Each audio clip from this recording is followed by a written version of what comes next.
হলো red meat, যেটা কিনা লাল গোশত নামে আমরা চিনি। এই রেড মিট খাওয়ার ফলে কি হয়, আমরা যারা গেটে বাত সমস্যায় ভুগছি তাদের শরীরের মধ্যে ইউরিক অ্যাসিডের পরিমাণ বেড়ে যায়। আর যখন ইউরিক অ্যাসিডের পরিমাণ বেড়ে যায় তখন আমাদের পা ফোলা, পা নিয়ে হাঁটতে সমস্যা, কোমর ব্যথা, হাঁটু ব্যথা, জয়েন্টে ব্যথা, সব জায়গায় এই সমস্যাগুলো আস্তে আস্তে বাড়তে থাকে। তো আলহামদুলিল্লাহ আমাদের হোমিওপ্যাথির খুব সুন্দর চিকিৎসা রয়েছে, কারণ কুরবানি ঈদ আসার এই উপলক্ষে যারা কিনা কুরবানির গোশত খেতে ভয় পাচ্ছেন যে আমরা কিভাবে এই গোশতগুলো খাবো, কারণ আমাদের তো ইউরিক অ্যাসিডের পরিমাণ বেড়ে যাবে। আর ইউরিক অ্যাসিডের পরিমাণ বেড়ে গেলে তো আমাদের শরীরে জয়েন্ট পেন, শরীর ব্যথা এগুলো আস্তে আস্তে বাড়তেই থাকবে।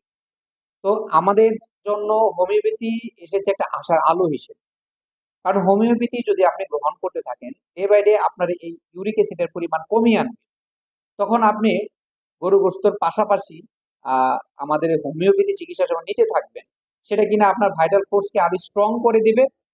তখন আপনার এই রোগটাকে কমিয়ে আনতে আনতে একটা এমন লেভেল নিয়ে আসবে যে আপনি যখন গরুর গোস্ত বা অন্যান্য রেড মিট খাওয়ার চেষ্টা করবেন তখন আপনার শরীরে তেমন